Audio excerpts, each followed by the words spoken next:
right, welcome on back to a brand new episode of the Bold American Podcast presented by Barstool Sports. Just the fellas here today, just me and Rob. Ryan is off gallivanting all about the United States in warm weather down in Florida. Who knows what she's doing? She posted something. She's recording an interview or something or other with some woman who's on a Netflix show. Yeah. So I don't actually know because I texted in the group and I said, hey, what are you doing? And she didn't respond. She probably just didn't see it. She's a busy woman, Connor. Yeah. But anyway, so it's just me and Rob tonight. We got a handful of things to get to. We're going to talk about the latest in the Nancy Guthrie case. Oh, yeah. The FAA shut down the airspace over El Paso the other day. And honestly, I can't remember a time that has ever happened, short of an incident happening. The Olympics are still going on, full force. Chat about that a little bit. The Daytona 500 happened over the weekend, and there was a, we can call it problematic clip from Michael Jordan, of all people. And then finally, Robert Duvall, famed actor, passed away. You just want to mention some of the films and his credits that he was a part of as one of the greatest actors of our generation. Well, not really our generation, but the last, I don't know, call it 50, 60 years. Just an unfortunate passing. But before we get to that, last 72, Rob, how are we doing? What's up, guys? Friends, it's been a minute. I feel like it's been a month or so since I was on. I can't remember, Maybe. But it was probably 3 weeks. So I prepped something today. I was gone for, I think, 2 episodes. So the last 2 weeks, I've just been putting in my notes app, like observations, thoughts, things I don't want to tweet but want to say into the notes app. You know how coaches, when they announce they're going to go to a new school, like they notes app it, or like athletes whip out the notes app and it's all proper and shit. Well, I'm going to read off a couple notes that I kind of put together the last 2 weeks since I've been gone, since I've been away. I do this, by the way, as well. I just write random stuff all the time in my notes app. So go ahead. Sorry. Dude, no, I'm excited to hear these. The notes app is probably the best thing since sliced bread. Okay. The new Instagram update fucking sucks. If you guys haven't done it yet, check it out. It's terrible. Like the messaging, the DMs to the comments to the reels, it's almost like too much into TikTok land. It's a little confusing, especially for a brand account like mine and Bold American. Are brownies back? I don't know. I feel like I'm seeing brownies more often. Eggs are cheaper than ever. I feel like drive-through lines are getting more absurd. It actually almost feels like summer. Like, dude, every coffee shop, like Dutch Bros, Starbucks, even like the really shitty fast food brands, I'm not going to name any, but the really shitty fast food brands, like they just keep getting longer and longer, Connor. Like it's I don't know if it's like indicative of society or what we're doing here, but I think it's pretty bad. Okay. I have a colonoscopy coming up in a week, and I'm kind of nervous. Oh, that's great. No, don't be, dude. It's awesome. I'm kind of nervous. Awesome. Am I going to feel good after? You're going to feel amazing. And here's what's going to go down, dude. You're going to have to fast the day before. And not only that, there's a couple different methods, but by and large, what you're doing is clearing out your system. So you're going to be on the toilet, not to be TMI, but you're going to be on the toilet a good deal the day before. So you're going to go in, you're going to be hungry, dehydrated. Yeah. But then after, just make sure you have something lined up that you really look forward to eating, whatever that might be. For that night. Dude, after my colonoscopy, like we pulled out of the doctor's office and pulled right into a McDonald's just so I could get a large fry for the ride home, which was fantastic. Did you go right back into work or did you take the whole day? Dude, if you have stuff to do, you'll be a little out of it. I think it depends person to person in terms of how you react to anesthesia. I was mostly fine. If I had to have a really important meeting, I probably would have opted to reschedule that. But just to do work, you should be okay. It really is very, very not invasive at all. And you just feel like you took an awesome nap and you feel very relaxed. And listen, I get the apprehension because I was like that too, especially given my family history. And I don't know if I shared it, but they found in my colon, they found one polyp, had it removed. But had I not gone for that colonoscopy, Yeah. I mean, that could have turned into something bad. So you'll be a little nervous. That's to be expected anytime you're going to go under. But I think you're going to come out feeling great, and you also have that peace of mind because even if they find something, they're going to get rid of it. So you're going to be clean as a whistle. That's what I'm thinking, bro. And that's why I kind of wanted to do it. I'm 36. I'm a little ahead of the curve. I think you're not supposed to really get it, or you don't need to get it till you're like 40. They said 40 or 45, but then Yeah. if you have history in your family, there's nothing that says you can't do it earlier. Yeah. But like now that I'm a dad, bro, like I just think about like longevity and like sticking around. Okay, a few more.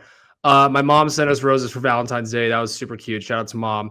I think this is something we'll all agree on. You need to reevaluate your life if you're upset at a musician performing during the Super Bowl. Like, regardless of where you are, you know what I mean? Like, I wasn't on the episode after the Super Bowl, so I was just like, that was my take from last week. So from both sides, it's still going on, right? I think it's died down at this point, but yeah. I mean, but, yeah, no, it's still chirpy on the social landscape. Yes. I think largely though it's become kind of people are making jokes and memes. We've crossed over that barrier and forayed into memes now. So I think that's always a good sign. Wearing your PJs outside of your house should be a misdemeanor. I'm seeing it more and more in the airport. I think listen, I think if you're wearing sweats out in public, and you're not like going to or from the gym. Yeah.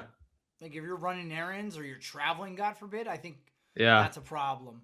You've maybe given up on life a little bit. And I'm seeing it more, bro. And I don't know if it's because I live on the West Coast or I don't know, or the travel like to and from San Francisco the other day, like the amount of people in like flannel pajamas or just like tight sweats. And it was United. I mean, it wasn't like Frontier Spirit. You know what I'm saying? All right. Over the weekend, Marco Rubio gave a tremendous speech at the Munich Security Conference. We can dive into that later, maybe. But it was awesome. I recommend everyone listen to it. It's about 20 minutes long. Standing ovation 3 times. Most organic quality foods, so foods that are labeled organic, aren't necessarily better for you.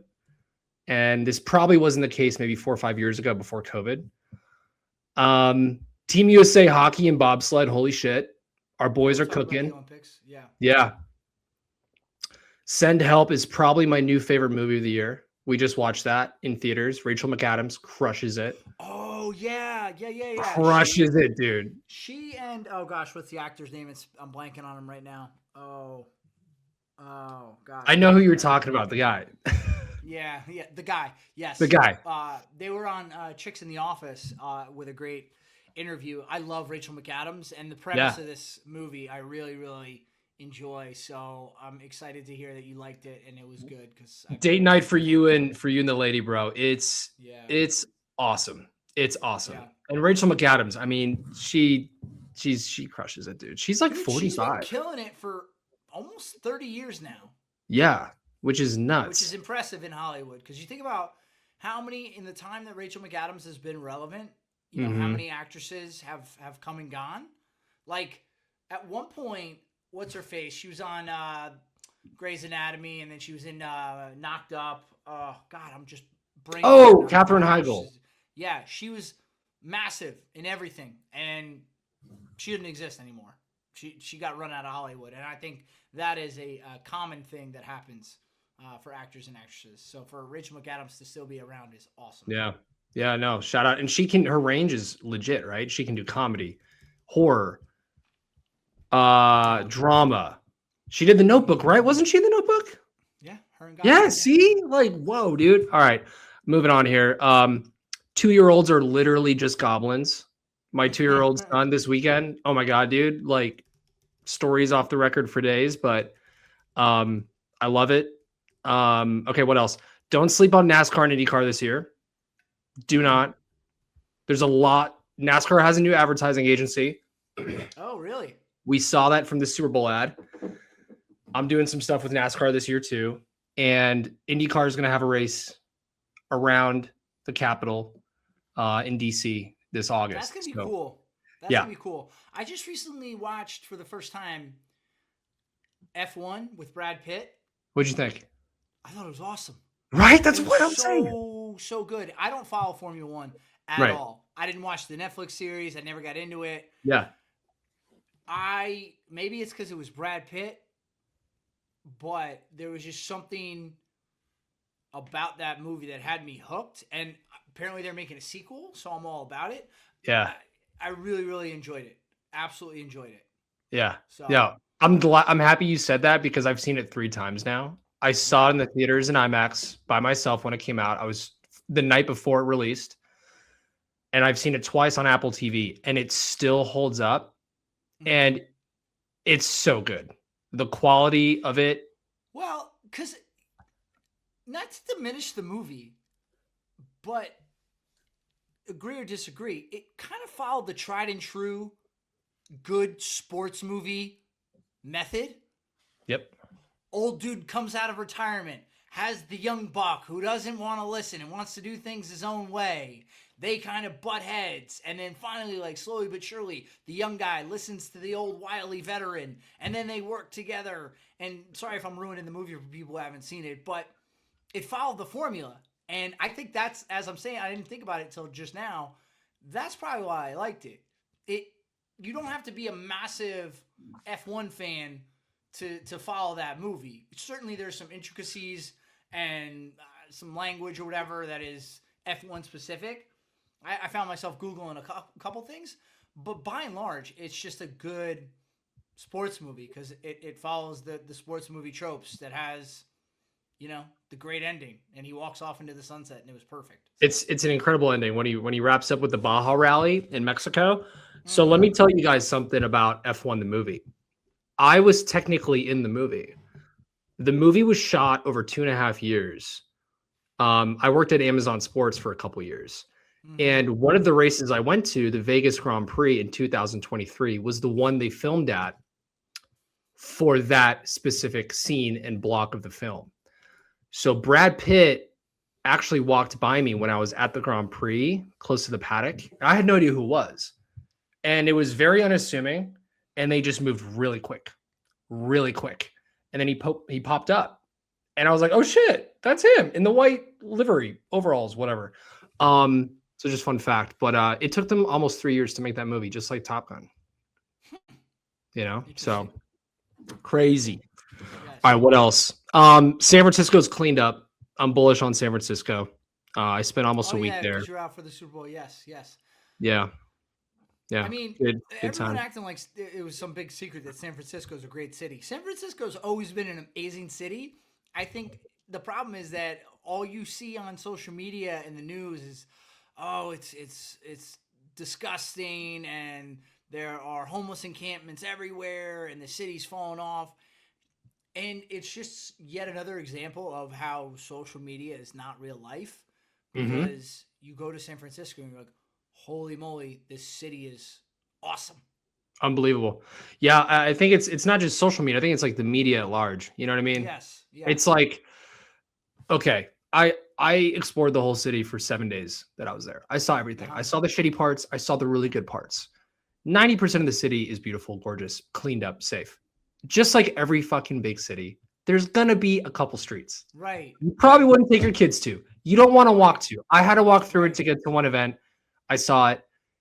It is more than a few blocks, but you can say that about every city, red or blue. Every major You city. know, Every major city. I'm I sure had a there's blast, some. Yeah. There's dude. I plenty of would go cities in back this in a country that heartbeat. are. Yeah, Yeah. No. It's awesome. I mean, not to sound snobby, but I mean, San Francisco is one of the few cities in this country that have Michelin starred restaurants. That's not a common thing that you find in all 50 states and in every major city. So that, I think that speaks to the type of city that San Francisco is, and it's just a lot of history. More often than not, great weather. So it was fantastic during the Super Bowl, Connor. We're talking early February. I was out in a yeah. t-shirt half the Oh, I time saw during the that day. everybody, like, so much social. people were posting stuff. It looked Yeah. like the weather was just ideal the whole Like time. I get why people live there, bro. I get why Silicon Valley's there. I get why Stanford is where it is in Palo Alto. I drove up and down the Bay Line. San Francisco is like the good parts of Seattle combined with the good parts of LA with some of the not so good. Like there's kind of like a vibe. It's right between the two. But anyways, maybe we'll take a team trip there. All right, last. I love San Francisco. I'll absolutely go back. There's also, dude, a ton of Marine history there, like Marine Corps history. There's a Marine Corps hotel. Oh, I didn't know that. There's a Marine Corps Memorial Hotel. I showed Ryan that when I was with her. There's a ton of like naval honor tributes around the city. Yeah. Like more than LA. Big port. Yeah. San Francisco was a big port during World War II for sailors coming back from the Pacific. That's true. All right, last couple here, guys. All right, being around 100 NFL players for a full week. I'm a pretty tall guy. I consider myself somewhat strong in the gym. Dude, I might have to hop on HGH at some point. Like, it's even being around some of the shorter guys like Christian McCaffrey, and talking to these guys, dude, like, it's even Joe Milton. I kicked it with Joe Milton for like 2 hours. Back up to Dak Prescott on the Cowboys. He's got the cannon arm from University of Tennessee. Mm-hmm. The guy is 6'6", handsome, super strong, so well-spoken. I'm like, man, I should have played football. Yeah, if you were any good. I know. And maybe I didn't grow up in fucking Germany. That could have helped too. So many opportunities in Germany. Not yet. Yeah. All right, guys. Last one here, Cons, real quick. The new Game of Thrones spinoff show, the Seven Kingdoms is incredible. It's incredible. I've never done any of the Game of Thrones shows. Oh, all right. Well, maybe right it's now we're watching The Pit.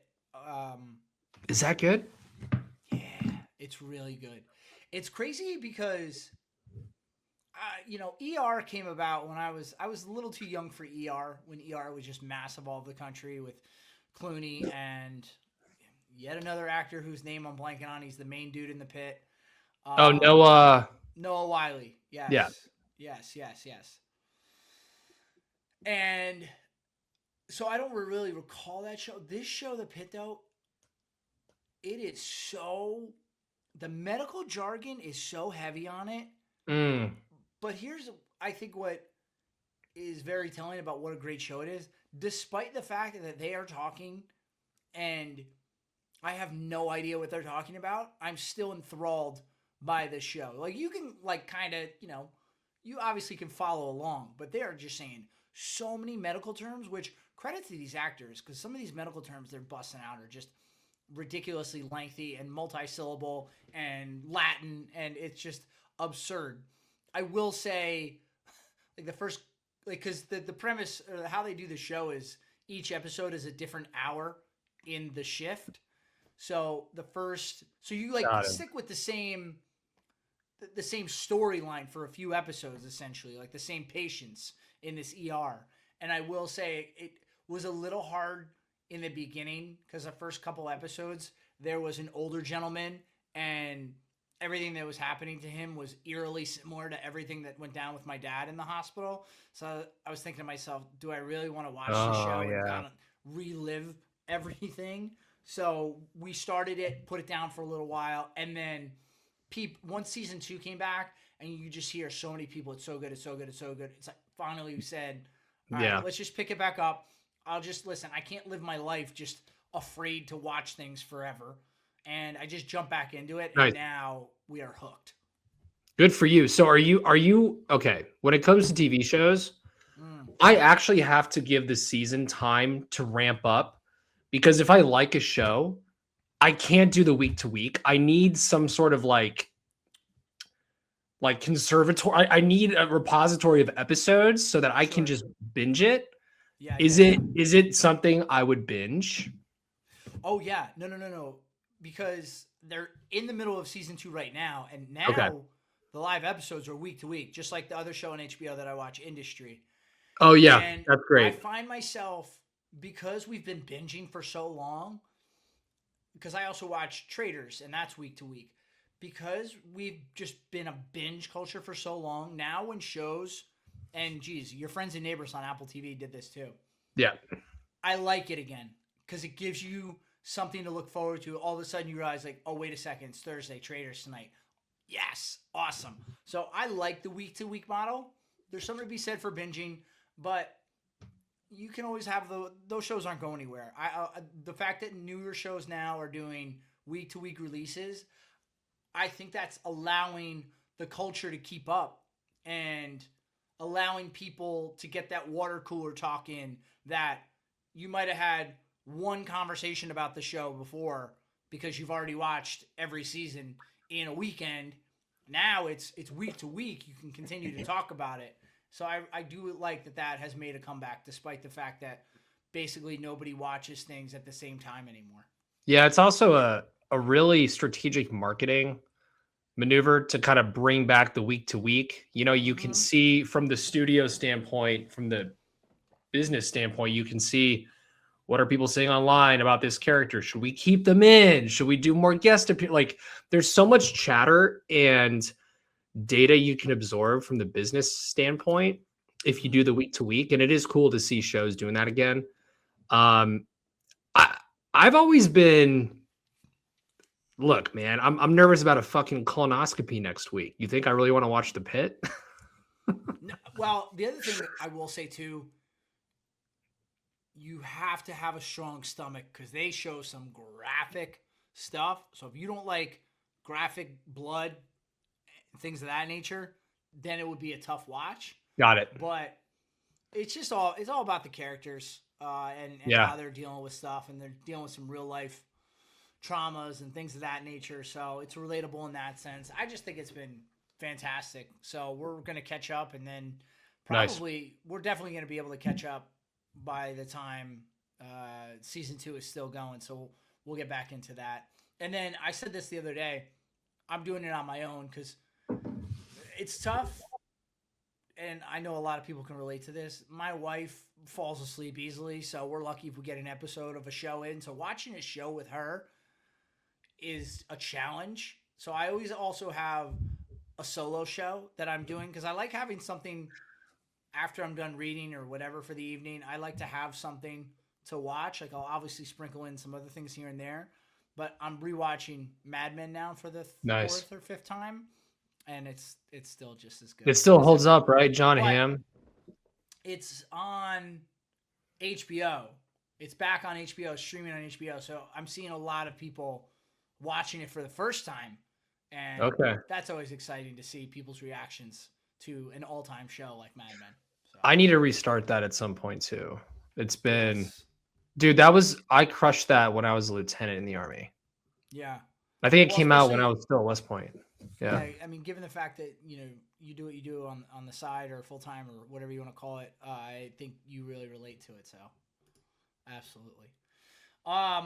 Very quickly, last 72 for me was fairly uneventful. I had my in-laws here, which is always nice to have some guests in the house, and watching your kids react to family members is very, very fun and exciting. And my daughter, and when my mother-in-law walked in the door, my daughter was making noises that I don't think I had heard before. And then, 2 weeks ago, my mom came over, and the way that she flips out for these women, it's just really, really cute and enjoyable to see.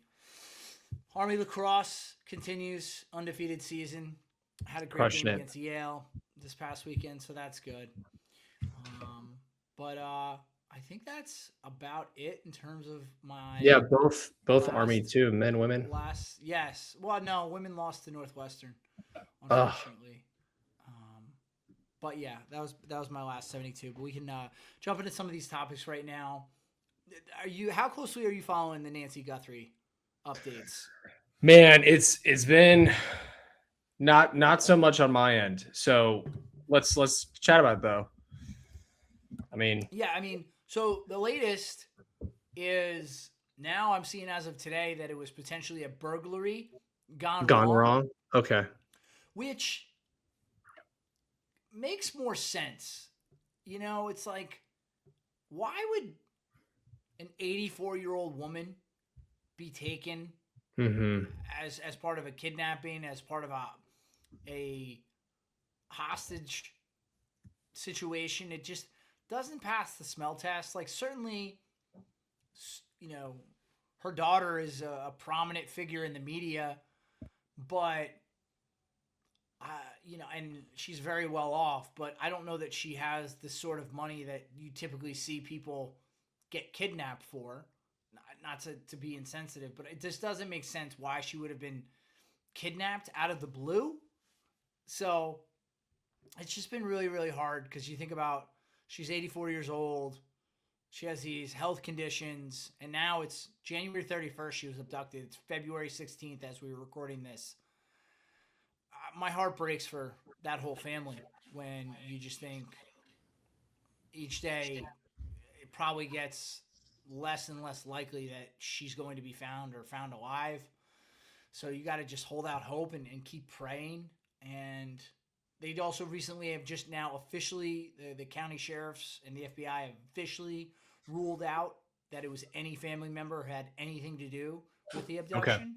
Okay. So that's the latest. It seems like news is coming out less frequently now than it did in the first week. I will say I feel like the first week, like that sheriff. Oh God, yeah.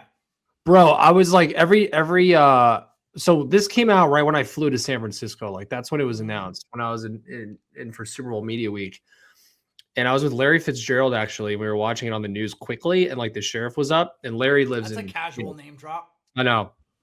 Larry lives in Phoenix, so he was telling me about Tucson. By the way, you talk about a freak athlete and a physical specimen. I was with him for 2 days. Like we worked together and stuff, and we're kind of acquaintances, associates now, and for some stuff. And he found out he was going to be a finalist that week, and then we were talking about Nancy Guthrie, which is like a surreal conversation to have with the legend. But he was like, they're never going to find her. No, because it's just like the area around my house. Like it's just like there's no lights. And I was like, that makes sense. And then look at the Ring camera footage that they released. How creepy was that? God. My wife said if that were to ever happen to me, she's like, forget it. You're not taking me alive, because I would be dead of a heart attack if I opened up our cameras and saw somebody with a ski mask outside. Jesus. And you know what? I think the Ring camera was disabled prior or not. Yes. Like it wasn't up and running, but Ring was somehow able to back end it. Yeah. Begs the question, is Ring just always recording people even when they're not connected, which is a little bit Big Brother-y, creepy type thing? I guess in this case maybe helps a little, even though the guy was wearing a mask, but yeah. The whole thing, did you ever watch the movie Sicario? Yeah. I get Sicario vibes like from this whole case. I don't know if like the cartel's involved or what levels of like crime are involved here. That doesn't make sense again, because who is Nancy Guthrie? It just doesn't add up that she would be. Do you think there could have been some other maybe personal connection to the family that was involved with this? Like they must have known that like this lady may have some money. She's a nice property. Well, then that lends itself, and by no means am I an expert here, but I mean, that lends itself to the burglary theory. You see a nice house, maybe they got a safe full of gold or money or cash on hand. I don't know. It's all just incredibly scary, and like I said, the further we get from the actual date of abduction, it just probably becomes less and less likely. So what are next steps? What's next? Like, is there another letter coming in or a ransom note or something? I will say they doubled the reward for information up to $100,000, which I don't know. That seems low, but it's still. And they want it in Bitcoin, right? No. This is the reward for information. Oh, to the FBI. Sorry. Yeah. It's $100K. But yeah, that's another thing. Apparently, these ransom notes have said they want it in Bitcoin. It's just none of it is adding up and makes sense. So we'll have to wait and see and keep an eye on it. And then obviously there are the conspiracy theories that it's trying to detract from other things that are going on in the news, which I Yeah. think that's even more preposterous. I think that's people watching too many movies. But then again, I could outthink myself and come to the conclusion, is that really that wild to think that that could be the reason? And maybe, she's safe somewhere, watching television and eating ice cream like freaking Man on Fire with Denzel Washington. Who Oh knows, man? yeah. Who knows? It's crazy. World's Um, crazy. it is crazy. Another thing that we saw was the FAA shut down the El Paso airspace, which caused nationwide speculation.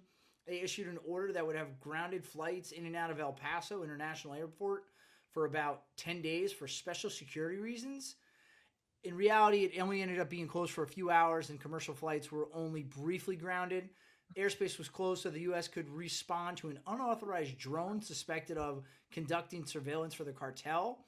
An anti-drone laser weapon was used, but it is unconfirmed what, if anything, was shot down.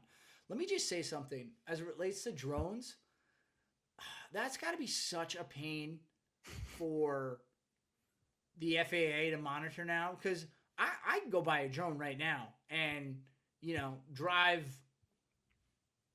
20 minutes to Newark Airport and fly a drone over Newark Airport. And who knows what they could think that is. But the ability for a person to get their hands on a drone these days is the very, very low barrier. I'm surprised this doesn't happen more. I lived in El Paso for almost 4 years. Guys, I'm not shitting you. The border to Juarez is like 4 miles from the airport. Someone from the opposite side of the border, from the Mexican side, from J-Town, can launch a decisive, maybe a semi-large drone and maybe ship it along the border, and that could shut down airspace. And then Fort Bliss is right there too. And you have a lot of secret squirrel stuff on Fort Bliss as well. So like, shutting down an airport for 10 days is very excessive. That's fucking crazy if you ask me. I've never heard of that before. Even as a fire support officer, I've never seen that. Mm-hmm. But I think we use some counter drone activity as well. I love that we have that available to us, that we can shoot these drones down. Yeah. But and listen, better safe than sorry. So if we're shooting down drones that we're not sure what they are, again, it's unmanned. Shooting down some plastic, no skin off my nose. I don't really care. So shoot them all down. Cons, the best part too, like, whenever they show these airports, it's like if they show Newark Airport, yes, where it's like, look at all these 15-hour delays, like they show like a glimpse of like a terminal that you're in or a gate that you've flown out of. Yeah. They did that for El Paso, and like they showed the bar that I used to post up at, and there was like 2 like dudes clearly in 511 tactical gear sipping on margaritas, and I was like, oh man, that was me. How busy is that airport? Obviously we have Fort Bliss right there, but how busy is that airport? I think there's like 20 or 30 gates. I mean, you're not going long distance. You're going like Vegas, Dallas, Austin, but El Paso's not a small city. There's like 1 million people there. It's a big town. So yeah. Crazy shit, dude. Yeah, I've never been there. Obviously know a lot of people who have lived there or been there. You'll appreciate this too. The University of Texas El Paso football stadium is right on the border. It's like right in like these beautiful mountains. And so you could watch UTEP play Army or whatever. And then right behind the field is literally like the slums of Mexico.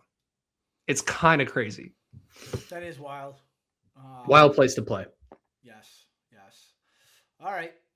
Moving on. Olympics. You've been watching the Olympics. Our men's and women's hockey teams have been just straight dominant. The women have only allowed 1 goal. The men, from what I can recall, have only allowed a few goals, but have been scoring like crazy. So it's nice to see that those 2 teams are doing well. Obviously, we mentioned the quad god on the last episode. He had a big old snafu there in his competition and did not land the gold like he was predicted to do. So that was Ilya, right? Yeah. Canada doesn't have any gold medals yet, which is surprising. But obviously their hockey team is the favorite to win the gold, with the U.S. being right there, and the 1 versus 2 matchup, U.S. versus Canada, is looking like, very, very plausible that could go down, barring any major upsets.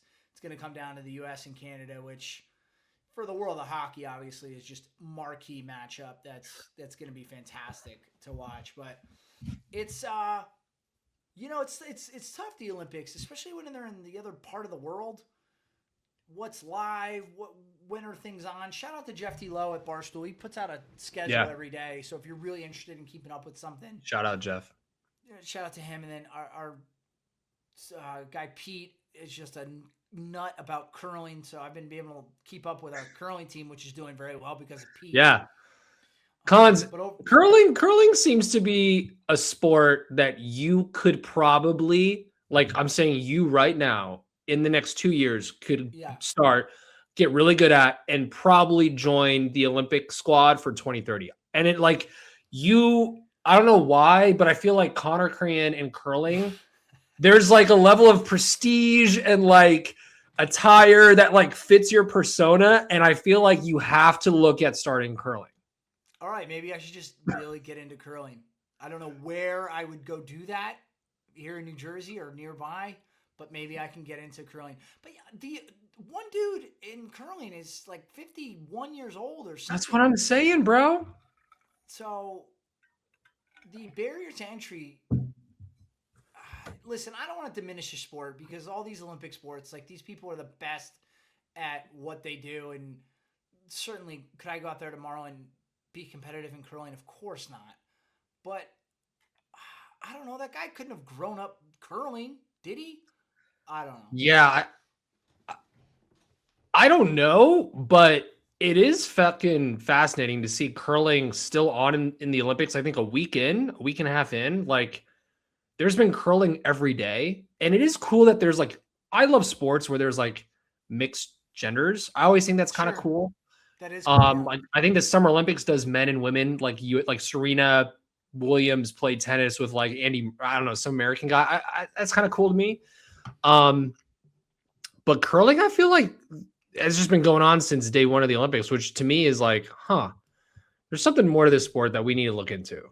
Yeah. Mm-hmm. I used to follow snowboarding a lot closer. Yeah. I feel like it kind of fell off a little bit once Shaun White retired. On the U.S. side, at least, for the men. Yes. He had that real star quality. And he did it for like 4 Olympics in a row, I'm pretty sure, right? Yeah, I mean, he was, equivalent of Michael Phelps in the summer with swimming. I mean, he was just a staple of the Olympics. The other big story, obviously, Lindsey Vonn. Right. 14 seconds into her run. And I saw a report the other day that they're concerned that she could lose her leg, which would be devastating. So hopefully she's able to recover and doesn't lose her leg. But, overall, it's one of those things where I get excited that the Olympics are coming and then they're happening, and I find myself kind of really just like catching glimpses. Outside of actually the hockey, I've put the hockey on and watched that. But outside of that, I haven't really sat down and said, hey, I have to watch this. I've just been lucky to catch some things. But I think the time zone for you is tough. Surprisingly for me, 3 hours behind on the Pacific. I get up super early, around 5 a.m. So like the main events are already kind of happening. So like I can wake up and start my day with all the events, and it's kind of like early work already for you. So it's like kind of awkward. But I got to say one thing about the Olympics, and this one might be very delicate for some. I think the Winter Olympics is better than the Summer Olympics. Wow, really? Yeah. Why? I think you're exposed to sports that you never normally would see. Okay. I think you are forced to learn about new sports. And I think there's a level of appreciation that you have for winter sports the more you watch it. And when it comes to the U.S. in sports, I think there's Team USA basketball. I love that. But there's something about Team USA ice hockey which is maybe on another level, maybe due to the Miracle 1980 team. Mm. Did you And watch the as a documentary yet, by the way, on Netflix? so good. Really good. Really good. So good. The only caveat, if they had a Russian guy on, Yeah, you said that. Yeah. Yeah. wouldn't that make sense though? Like if you just Well, had one guy. they did a whole 30 for 30 Oh, from the they did? Russian Okay. team's perspective. Yeah, you can go find that. I forget what it's Oh, called, but yeah, okay. there's an entire 30 for 30 from their perspective, which was Okay. fascinating. Okay. Um, what else? Yeah, and I think the Summer Olympics, I love them too. I think there's too many sports. Okay. There's like 80 or 90 different sports. You're confused. You don't know what day it is. It's in the summer, so you're so busy, you're not really paying attention. I don't know, man. There's something about snowboarding, skiing. You're really watching a sport that you only ever see every 4 years. Mm-hmm. And this Winter Olympics finally has NHL players for the first time in like 20 years or something. So I don't know. Winter Olympics to me, greater than Summer Olympics for this part of my life. Okay. I understand that rationale. Makes Yeah. sense. Certainly not because also I feel like the X Games is not what it once was either. The X Games 20 years ago, people were watching the X Games. Now the X Games comes and goes, and I don't think anybody registers it. So, in terms of following snowboarding the way I used to, or skiing, freestyle skiing, or whatever the case may be that was in the X Games, it doesn't happen anymore.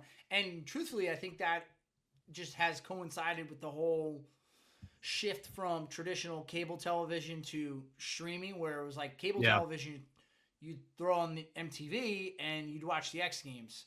Now, nobody's searching out the X Games. It was always something that people watched because it was on, but not enough people are that into skiing, snowboarding, and winter sports that they're making it a point to go find the X Games. And as a result, now the Winter Olympics. And I think outside of hockey and, the quad god in figure skating, Ilya, I don't really, and Lindsey Vaughn, there aren't really like a ton of storylines, at least that I've seen, that are captivating enough that tells me, I want to go watch cross country skiing. I mean, the biggest thing that came out of cross country skiing was that dude, I think from Norway, who did a 6-minute mile uphill, which Uphill is nuts. ridiculous. Yeah. Yeah. So I don't know. It's just a amalgamation of different reasons. It's as almost to why like we find ourselves here. the Winter Olympics to me, I think this is the point I was trying to make, is like the extreme and sheer intensity and almost craziness of the Winter Olympics trumps that of the summer. You can swim, you can run, you can wrestle. I understand that it's competitive. It's a workout. It's not just a workout. It's a fucking athletic lifestyle. But when you're talking about guys and gals in a bobsled going 90 miles an hour, Dude, skis jumping like fucking 100 yards, like my mind, like in terms of extremes and where they push the boundaries, I think the Winter Olympics is trumps the Summer Olympics all day. You're right in the sense that, dude, you and me could go out there tomorrow and have a race, but I'll beat you, but yeah. But you're right. Like, not many people are doing like ski jumping, and those guys make it look so easy. They look like they're almost going slow down that hill. Yeah. But meanwhile, they're going so fast and they're flying hundreds of feet. Yeah, you got to just kind of wrap your brain around. And then the other thing, bro, even the sport of ice hockey. Think about the sport of ice hockey. Yo, guys, let's just go put a knife on the bottom of our shoe, glide around some ice. Oh, and by the way, there's this wooden stick with a puck that could take out your eye, and we're going to shoot it at someone as they stand in front of a net. And that's going to be the game for 60 minutes. Like, it's just like, it's fucking cool, dude. Yeah, no, I mean, hockey's a little more palatable and easy to understand just because of how omnipresent it is throughout the country. Oh, yeah. All year, every year. But Yeah, no, it's been a great Olympics. Hopefully, we can come away with some hockey gold that has escaped us for many years. Yep. So that would be fantastic if we could win the gold there. You know what's not fantastic, dude? Have you ever, switching gears to sports, different sports? You ever been to the Daytona 500? Not yet. It's amazing. It's amazing race. The Great American Race. It really is cool. And then here's how I think you know it's cool. When you see at the race, there are so many celebrities that have nothing to do with NASCAR who are there. You know, whether they were invited by NASCAR, whether they were Yeah. there on their own. Nevertheless, there's a lot of celebrity around this race. And NASCAR, again, that's a very regional sport. Like, I didn't grow up watching Right. NASCAR. I didn't grow up Wait, you watching. didn't go to the Pocono Raceway when you were a No, kid, bro? no, no, not at all. I knew nothing about NASCAR. My first genuine exposure to NASCAR was going to the Daytona 500 in 2018 or 19. Was It was that with Barstool? yes, Okay. and it just completely flipped my perception Yep. of racing on its head, and it's an unbelievable experience Yeah. in person. It is so cool, and it really appreciate what those drivers are doing. And everybody thinks, well, I drive a car, I could do that. It's like, no, No. you could not do that at all. You literally physically cannot. Yeah, it is, and I mean, I've learned a lot about NASCAR. By no means am I an expert, or even I'm still very much a novice, but I have enough knowledge to just heightens my appreciation for what those guys do, and it really is a cool event to be at.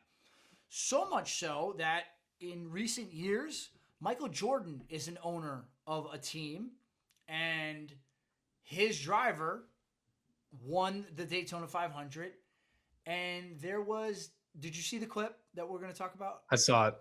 There's a clip of Michael Jordan. I don't know how to describe it. I don't know who the boy was. The boy appeared to be, I don't know, probably like 10 years old, maybe a younger kid.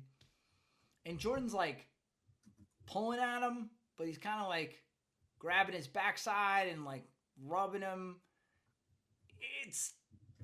It's problematic, is what I would say. I would say if Michael Jordan could have a choice between having that video out there and not, he would choose to not have that out there.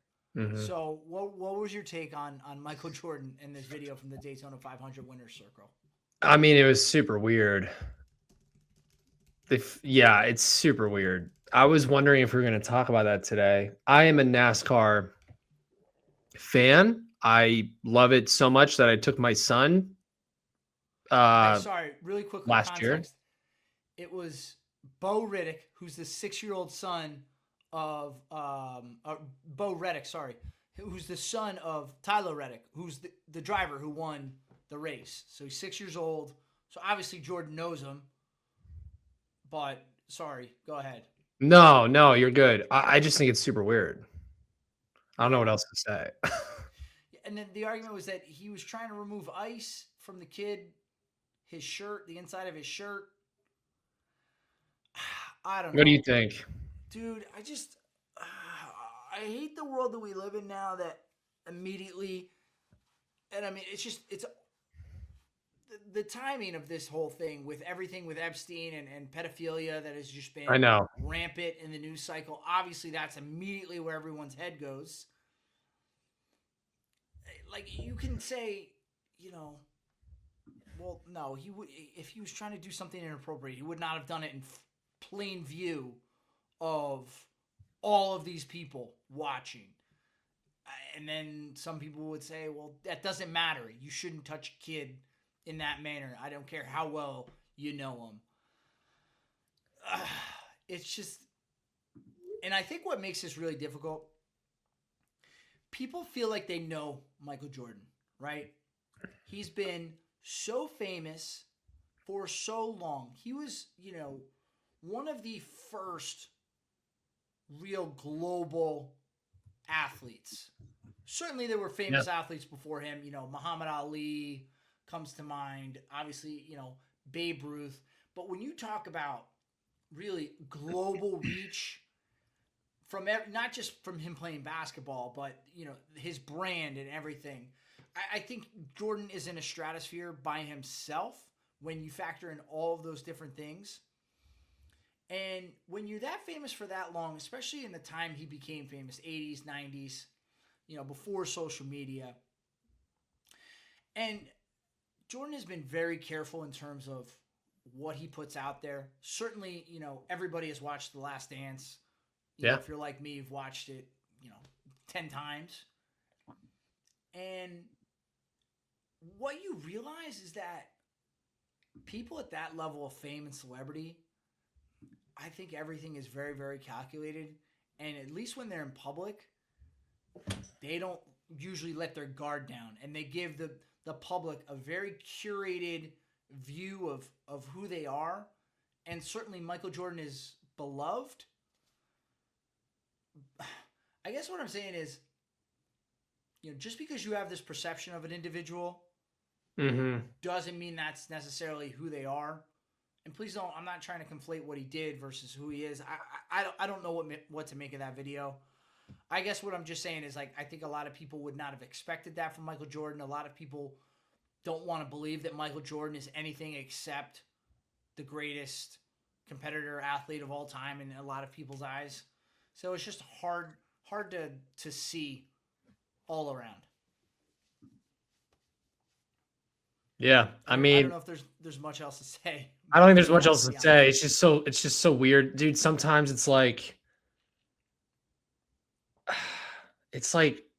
everything's recorded now. It's like you have to know so much about everybody, even though you don't want to. It's like, you think I wanted to see that clip? And that's the other thing, dude. What's so impressive about Jordan is that he still keeps a pretty tight lid on things. Like, there's still, people don't know. Again, people only know what he's put out there, and especially even now with social media, he's done a really good job of staying out of the public eye.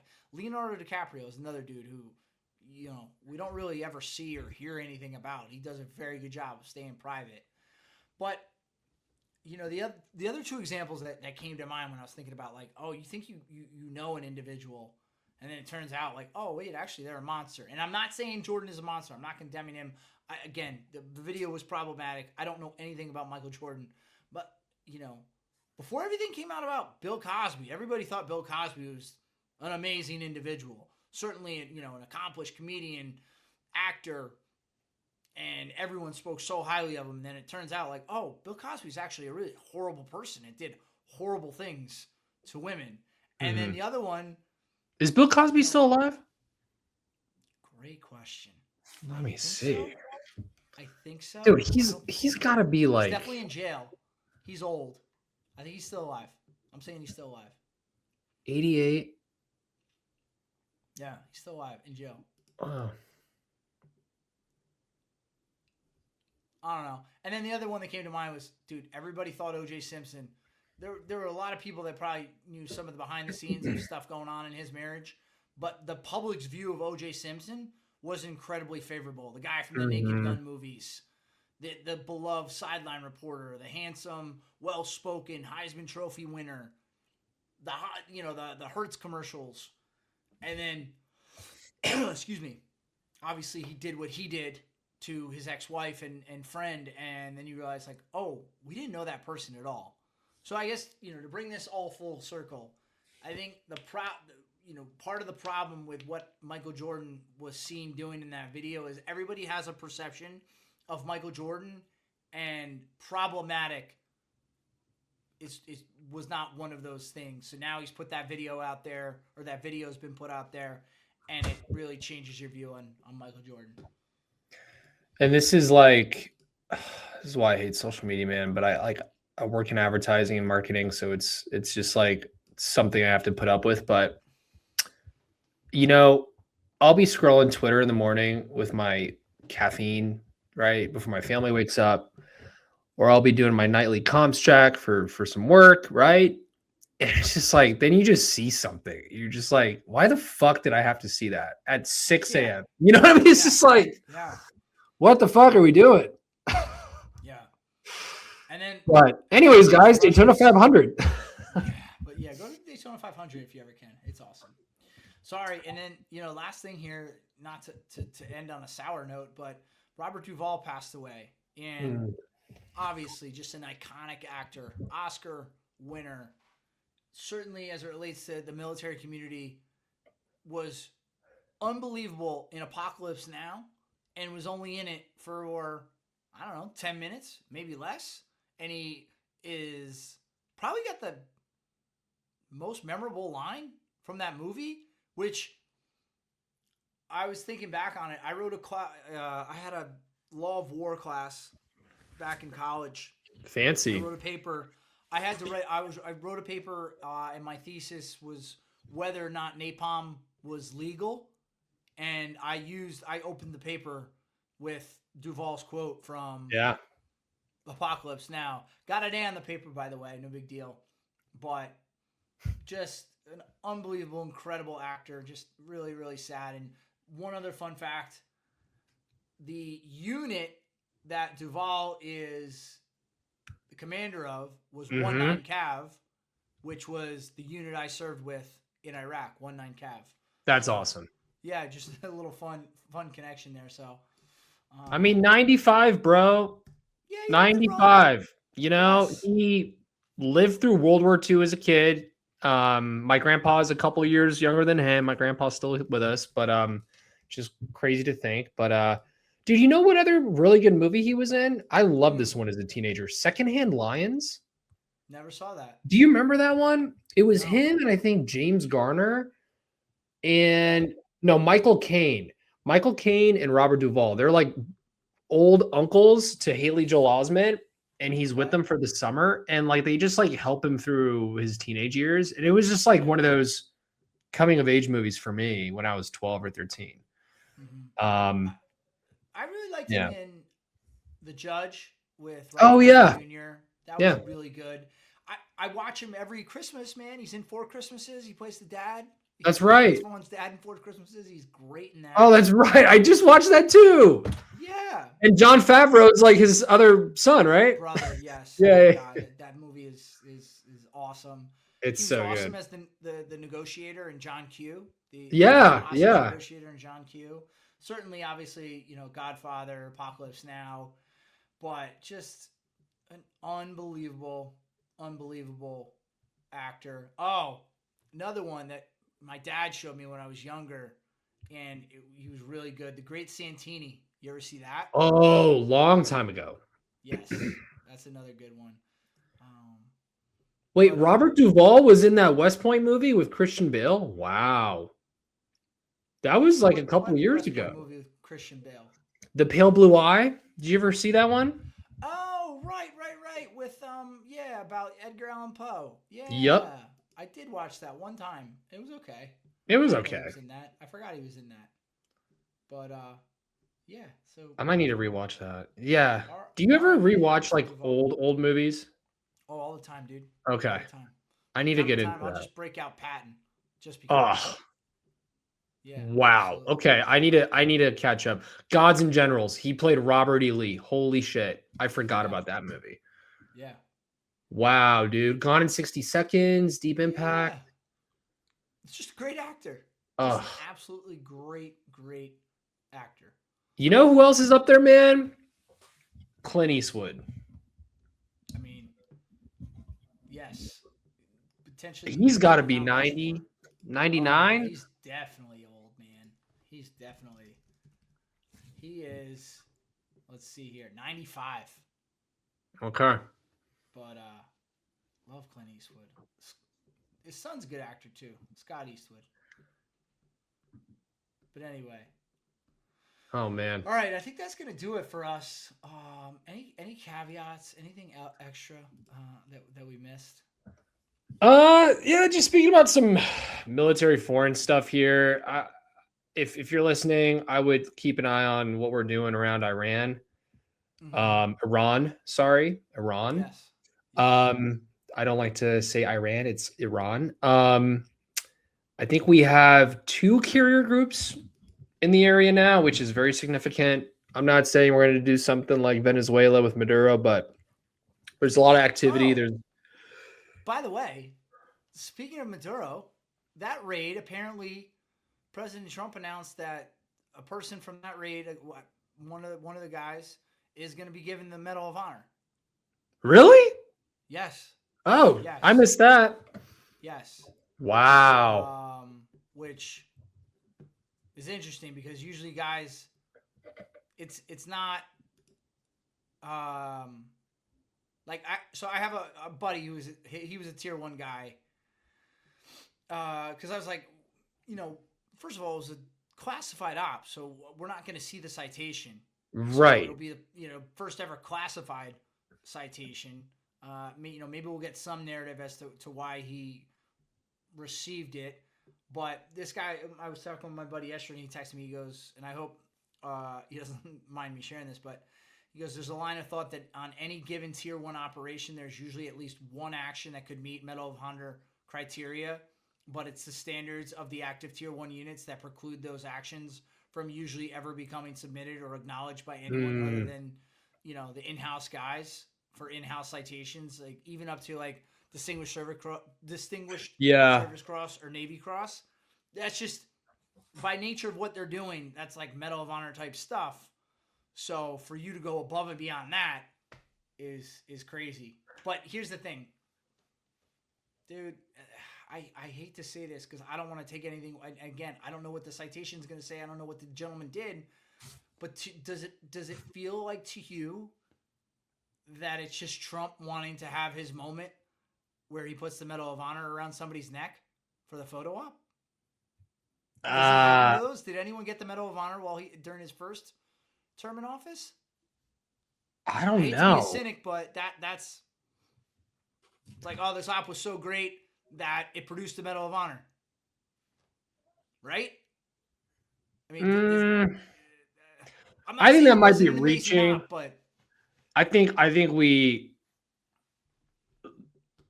If you take a step back and think about the logistics and the flawless execution of that mission, the whole mission, there was like 300 people involved. It was like 300 aircraft and hundreds and hundreds. Yeah, something.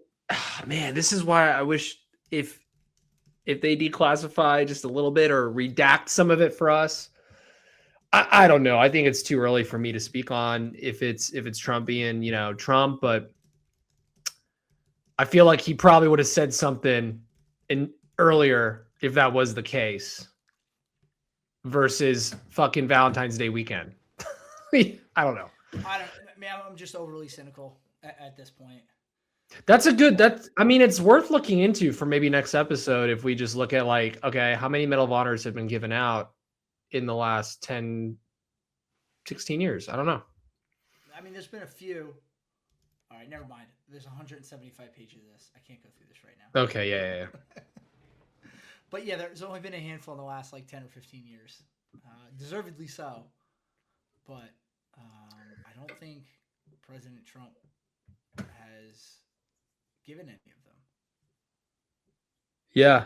So, and I wonder, did he say if it's one of the unit that will not be named guys, or is it a pilot? Do we know? Because one of those pilots from it's open source now. One of those pilots was hit and still flew. Yeah. So if you're a 160th pilot and you get hit, if you get shot and you still fly that distance with all those guys back in it, I don't know. That's an interesting topic. Yeah. Dude, doesn't it feel like that op was like a year ago? But it was 7 weeks ago, 6 weeks ago. Yeah. It feels like it happened last year. Anyway, we'll have to keep an eye on that and see what we can find out. See if we can get some more intel on if that's coming down the pike and who it was or what they did. And we won't get the name, but maybe we'll get some snippets about what he did. But we'll see. All right, that's all we got. Take care. Make it a great week.